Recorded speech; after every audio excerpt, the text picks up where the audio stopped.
But not only Uodabi people visit Chintabaraden. They share territory with the Tuaregs. The real region of the Tuareg people is located closer to the north, towards Agadez. But after the war that they fought against the Niger government from 1991 to the year 2000, they were obliged to take refuge far from their territory. We could say that this is their southern frontier. In fact, it was here where the war started, the place chosen by the rebels to execute their first hostile actions against the Niger army.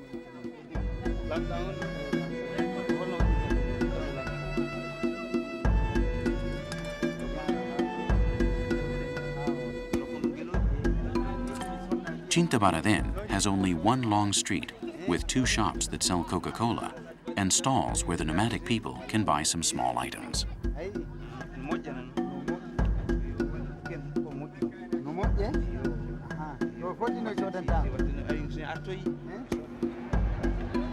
The days prior to the feast, the village looks wonderful.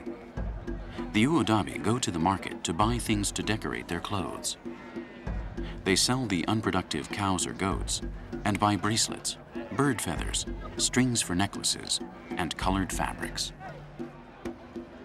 The Uodabi have never been craftsmen. The nomadic way of life is incompatible with the tranquility that craftsmanship requires. They buy or barter for everything they may need at the market. That is, every cloth or any object for their day-to-day lives.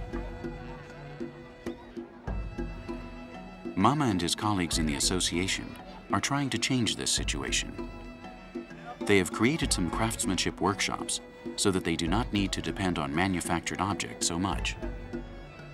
These workshops are already working in Niamey, and one of the main objectives for their trip is to recruit more members for the association.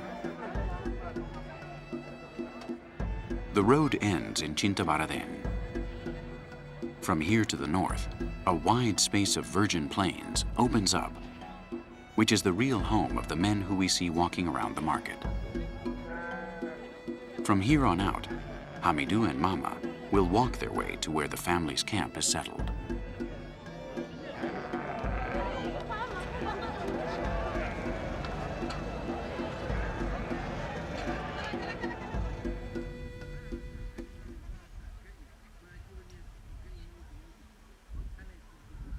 After leaving Chintabaraden behind, for the first time I feel like I've crossed a frontier. This feeling has nothing to do with lines on a map, but with the perception of invisible limits, of places where something ends and a door opens to the unknown. I feel rather strange walking alongside Mama in the middle of nowhere. It's really something new, but at the same time I feel as if I've always been here.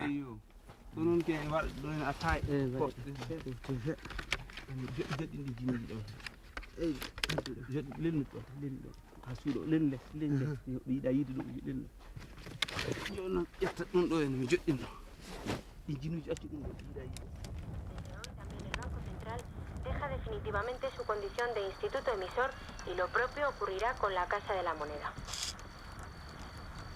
Estamos ya en el tiempo que dedicamos a la cultura, tiempo de Cusa Campillo del Campo. Es una información que elabora nuestra compañera Cusa, como les decimos, nuestra compañera Cusa Campillo del Campo.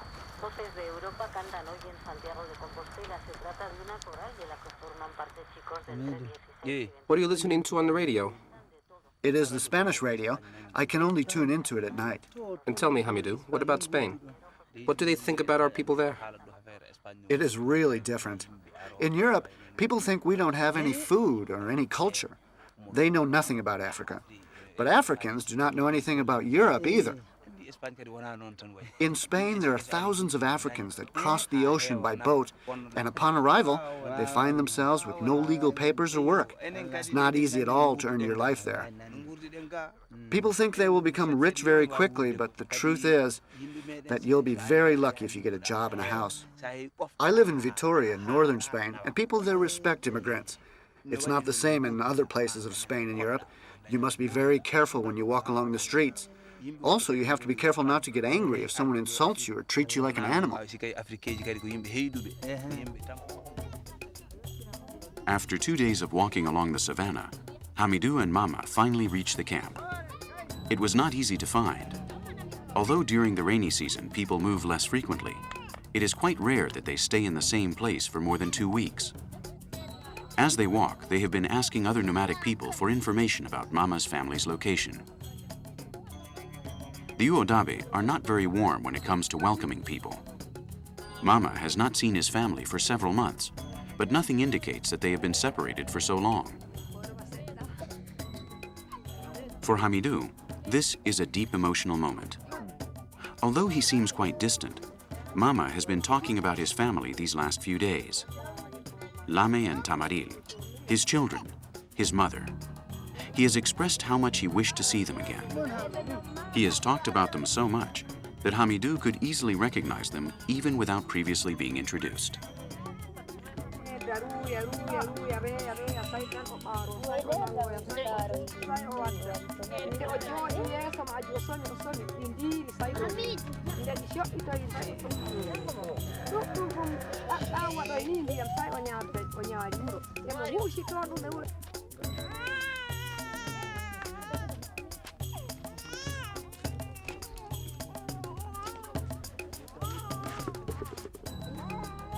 Every time Mama returns from the city, he brings lots of gifts for his wives.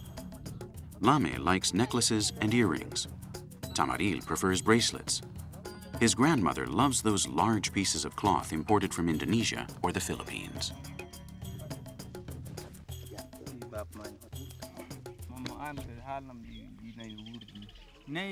Look, that one is Chibela. The one over there is Kuri. And this one on the right is Yaya. I have 30 cows and 7 breeding bulls. When I got married for the first time, I just had 5 cows and a bull. Now the family has increased, and as soon as one of my daughters gets married, it will increase even more. In just a few years, my animals will cover this valley. If no drought or epidemic comes about, I will double my cows in just 3 years. And with the money I get from the sales, I'll buy a car. That's why I must learn how to drive. The fight for survival has traditionally been based upon the clan, the family, and so it continues to be. Everyone owns livestock, and if things go right, the community does not interfere. On the contrary, if a man loses his cattle for any reason, the rest of the tribe will give him some cows and bulls until his herd recovers.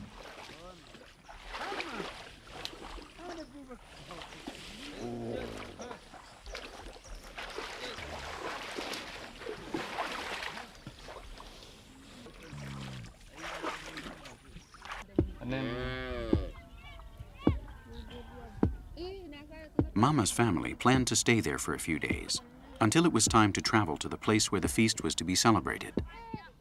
It was a slightly uneven plain with good grass, big acacias, and ponds where animals could drink. But before leaving the camp, Mama fulfills his promise of killing a goat in honor of his guest. In very few cases do the Uodabe kill an animal to eat it. This sacrifice is justified only on very special occasions. Daily food is basically milk and millet. Meat is only eaten during these events.